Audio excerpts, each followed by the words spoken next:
Et le seul justificatif qui tienne, c'est que c'est ses prérogatives, alors qu'on disait qu'elle était dans une enquête portant sur l'affaire du pétrole. Comment voulez-vous qu'on ait confiance en notre justice? Rien ne changera la détermination. Ou qu'ils ne viennent pas, rien ne changera la détermination. Parce que quand cette plateforme était créée, aucun leader n'était a priori là.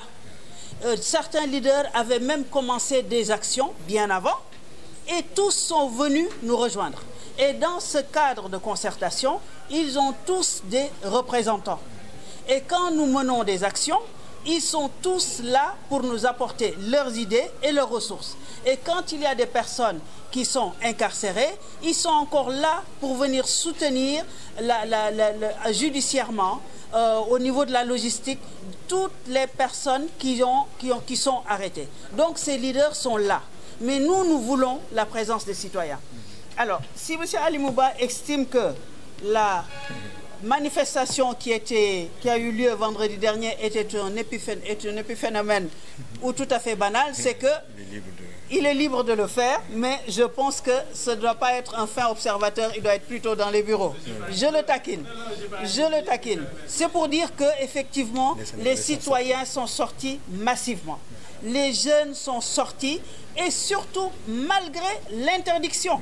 Parce que ce n'est pas évident dans un pays où quand il y a une manifestation, on sort des dragons, on va chercher les GMI, les rues sont cadrées, il y a plus de renseignements généraux en haillons que de gens en tenue. Nous les avons vus et certains même ont été arrêtés et se sont retrouvés dans les cellules comme nous, en faisant semblant d'être des gens qui sont là. On se demande, est-ce que ce n'est pas eux qui poussent à ce qu'il y ait des actes de malveillance, de détérioration du bien public. Donc, les citoyens ont répondu présent. Est-ce qu'on peut admettre que dans un scandale où on parle de 6 000 milliards qui sont partis, on ne sait où, on ne sait pas est-ce qu'on va les récupérer ou pas, des contrats qui ont été mal négociés et où on se retrouve lésé. Une clé de répartition qui aujourd'hui donne que 10% à Petrosen, à un moment où on savait pertinemment que ces gisements allaient produire quelque chose. Parce qu'avant c'était admissible. Pourquoi n'a-t-on pas remis un code pétrolier favorable avant de faire ces contrats, si tant est que ce sont des experts en pétrole qui nous gouvernent? On se pose la question. Donc, nous estimons que ce sont les mêmes personnes qui, à un moment donné, portent une revendication, portent la parole de cette demande de Aar Bok. C'est une partie de ces gens, ou voire plus, on espère beaucoup plus de gens, qui viendra soutenir l'équipe du Sénégal et qui viendra dans la fan zone. Et nous nous sommes déplacés pour aller ailleurs, à un autre créneau horaire suffisamment loin. Et nous pensons que, vu l'armada dont s'est doté le ministère de l'Intérieur, ils ont de quoi assurer la sécurité d'un rassemblement pacifique et non d'une marche, à une certaine heure, que ça finisse à une heure bien donnée, que l'endroit soit complètement nettoyé pour qu'il aille chercher des gens qui vont porter des tenues et applaudir. Nous pensons que le Sénégal est capable quand même de faire front parce que nous avons des défis de sécurité beaucoup plus élevés que ça. Et nous espérons qu'ils seront à la présence et l'absence de certains de nos membres. Il faut tout juste se rappeler que c'est le principe qui nous lie. Les mouvements sont là, les organisations sont présentes, elles sont impliquées. Donc qu'un tel autre soit absent ou présent, pour nous, le Kamba les engage et d'une manière ou d'une autre, ils participent. Maintenant, par rapport à la question de mon très cher ami, M. Jean Diatta de Sud Quotidien, et l'action qui est menée par le procureur de la République. Pourquoi on n'admet pas effectivement une confiance et une bonne foi par rapport à son implication? Justement, vous rappelez que ce même procureur a été interpellé par voie épistolaire. Ça fait des lustres. Il n'a pas bougé. Juste vous rappeler que le procureur de la République, comme disent les Wolofs, sa bouche, notre oreille, il a dit qu'il a reçu instruction pour faire une enquête. L'on a supposé que si le procureur, effectivement, de la part de ses autorités de tutelle, n'avait pas reçu instruction, il n'y aurait aucune action qui serait faite à l'endroit, effectivement, vis-à-vis de ce dossier.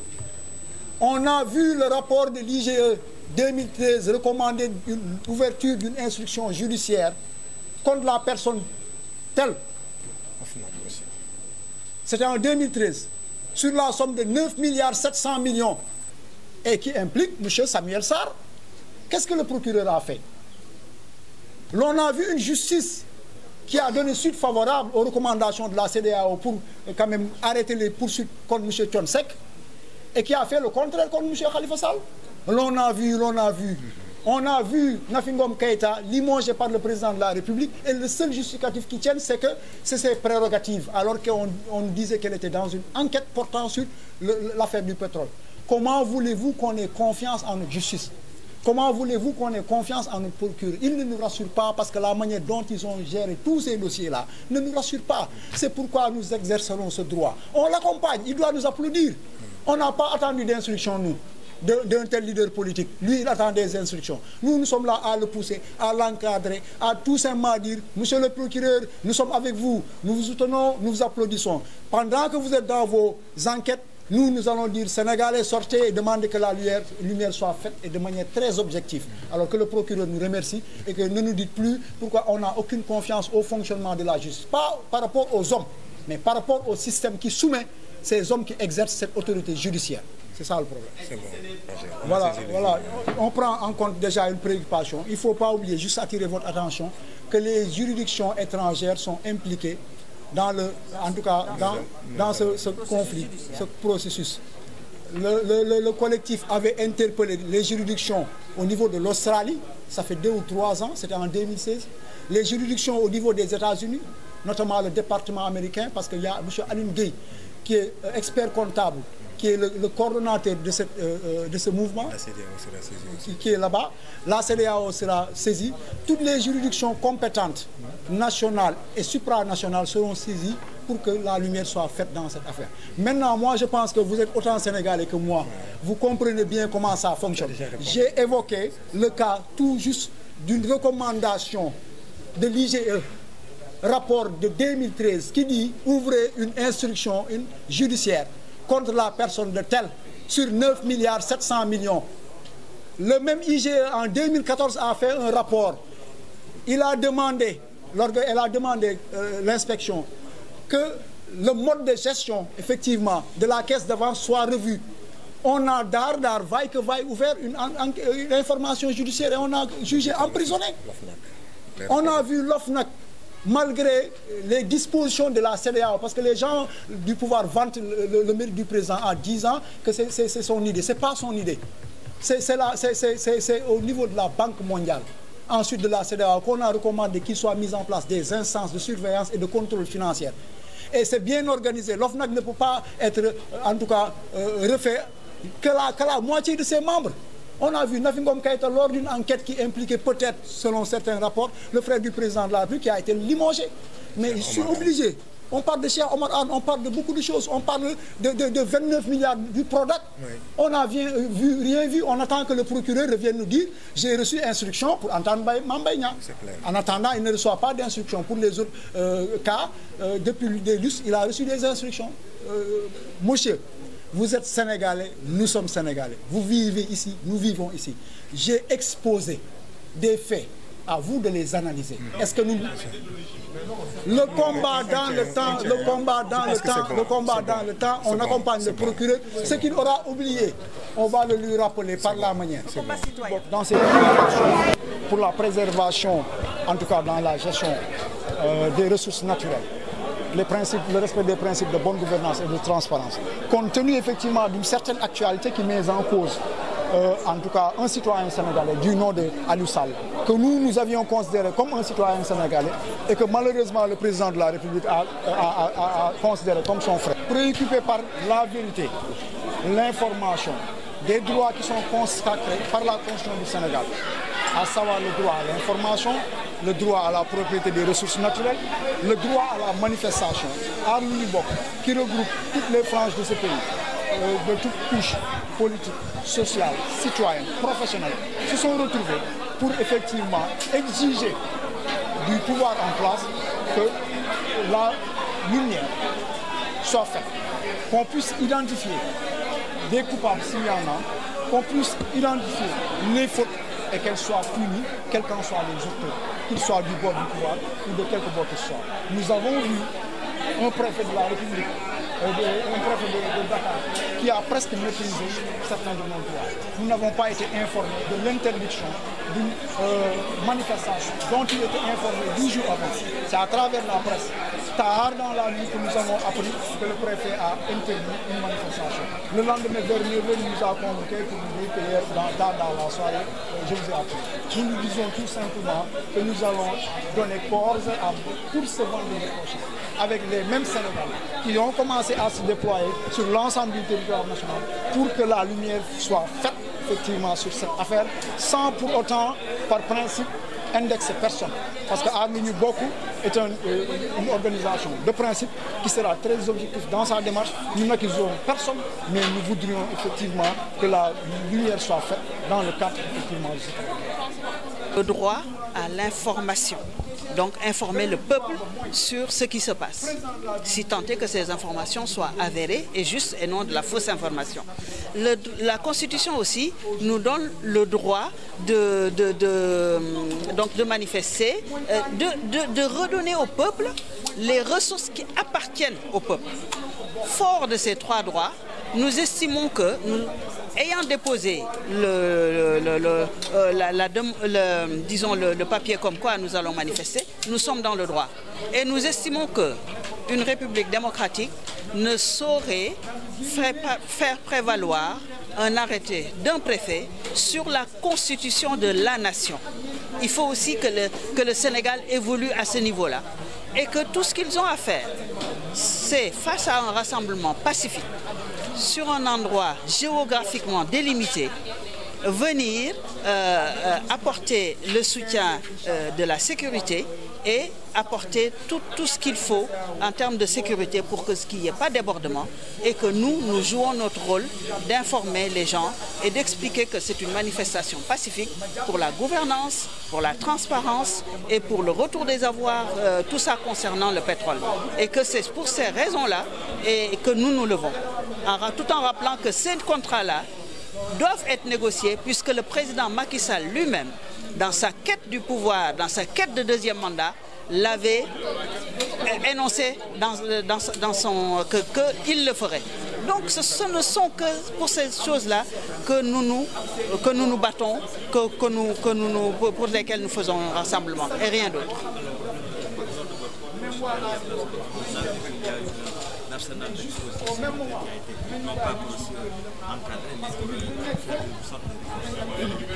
Ce n'est pas le droit. Ce n'est pas le droit. C'est l'usage abusif de la force. Nous faisons valoir le droit. Nous espérons qu'ils vont se ressaisir. Nous espérons qu'ils vont comprendre que cette manifestation, si ça déborde, s'il y a du désordre, s'il y a de la casse, c'est parce qu'on ne l'autorise pas, c'est parce qu'on poursuit les gosses dans la rue qui se mettent tout d'un coup, qui donnent prétexte à des débordements et à de la casse. Et que la bonne intelligence voudrait que de laisser les gens s'exprimer et qu'à l'heure qui est décidée, que ce soit fini et que chacun rentre tranquillement chez lui. Ça, c'est le droit. Maintenant, celui qui vient se mettre en porte-à-faux avec la Constitution, avec le droit, ce n'est pas nous. Donc nous gardons cette position et cette ligne de conduite.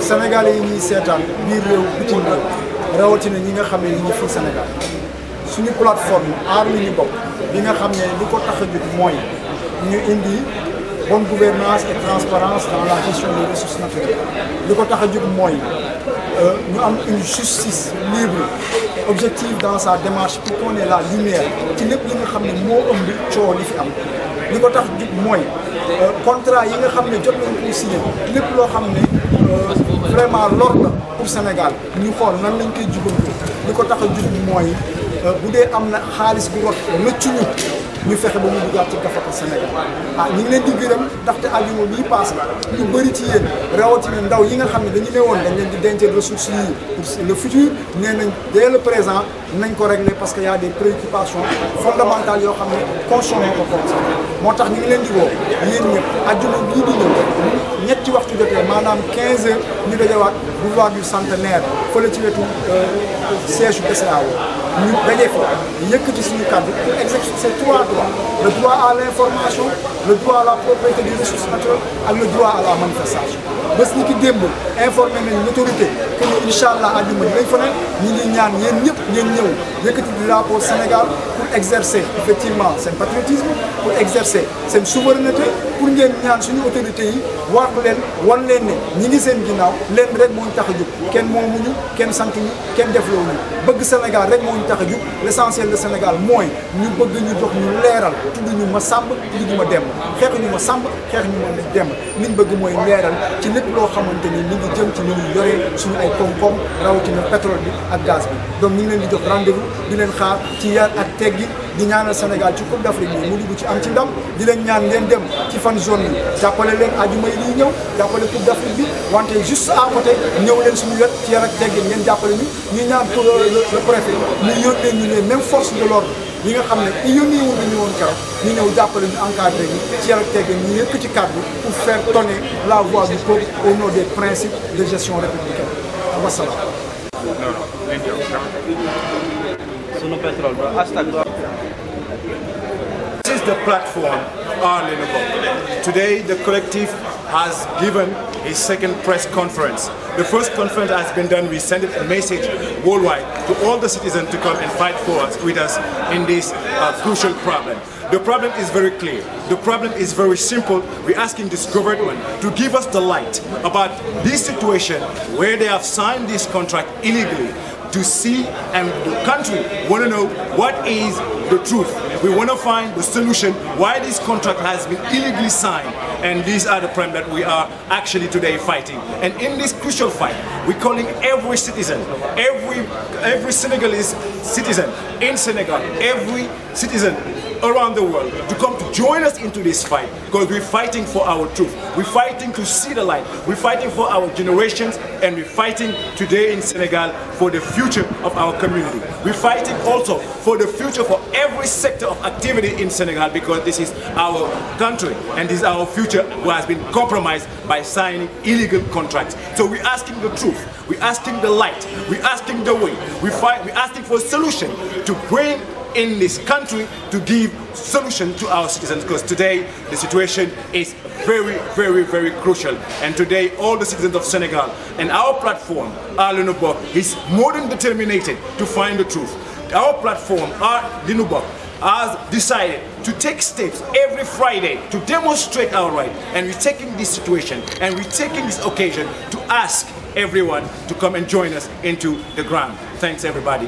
The fight continues. Asalaamaaleykum waa askan bi man Ousmane Ndiaye président national du droit coordinateur génération Famel bokk ci organisation bi ñu tuddee aar li ñu bokk man maay woo askanu Sénégal ak fu ñu mën di nekk ñu ne Dakar ñu ne ci région yi ak ñu nekk à l'étranger pour que àjjuma bii di ñëw maanaam vendredi 21 à partir de 15h ku ci nekk fa mu mën di nekk pour Dakar ñu jéem fa ñaxtu manifester pour que suñu pétrole mu daal di leer pour alal yi nga xam ne dañ ko luubal ci pétrole bi ñu delloo ko waa Sénégal, ndax waa Sénégal bari nañ ay bëgg-bëgg te seen i mën dafa tuuti ñi ngi woo waa Ndakaaru ak képp koo xam ne mën nga ko fii ci biir Sénégal vendredi 21 à partir de 15h boo jullee ba pare ñu dajee ci allée des Centenaires bu ko defee ñu ñaxtu ngir wan nguur gi que ne ñoom ni ñuy doxalee ci wàllu pétrole bi ànduñu ci, ngir wan nguur gi que ne suñu pétrole dañoo bëgg ñu lijjanti ko mu leer, ngir wan nguur gi ne suñu pétrole dañoo bëgg alal ji nga xam ne nii dafay jóge ci pétrole bi ak ci gaz bi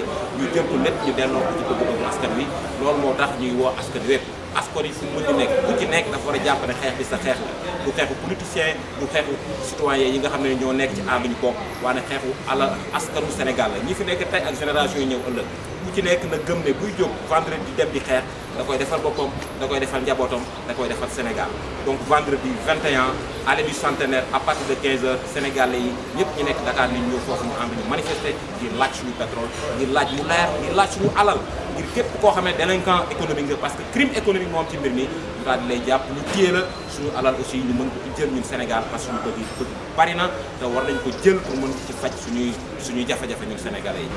Jàmm la ñuy woote, rassemblement pacifique la boo xam ne dañ koy def allée du Centenaire vendredi 21 na Sénégalais yëpp génn ñu ñëw pacifiquement ci fulla ak fayda waaye ci bugg jàmm ak sàkku jàmm ak dox jàmm ñu dox ngir suñu pétrole ñu delloo ñu ko suñu alal bi jógee ci pétrole beeg gaz bi mu dem ci bëgg-bëggu sénégalais yi loolu mooy suñu doxu tey mooy suñu dox suba te bëgg nañ képp bokk ci aar li ñu bokk ak képp kuy sénégalais gëm na suñu pétrole dafa war a dem ci bëgg-bëggu askan wi na nga ñëw arrêt du centenaire vendredi 21 bu ko defee ñu daal di def rassemblement bu pacifique rassemblement bu jàmm rek moo ko tax a jóg parce que jàmm réew mi nag maanaam mooy pétrole bi mu leer mooy pétrole bi nga xam waa réew mi ñoo ko moom mu daal di dellu dem ci waa réew mi. ñu ngi woo ñëpp ku nekk à l'étranger aussi na nga dem nga jëm manifester ci ambassade yi na nga wane sa bopp. le Sénégal yëpp vendredi 21 ñu wane seen bopp jërëjëf. Est-ce que mën na répéter. Le seul c'est que c'est ses prérogatives, alors qu'on disait qu'elle était dans une enquête portant sur l'affaire du pétrole. Comment voulez-vous qu'on ait confiance en notre justice? Rien ne changera la détermination.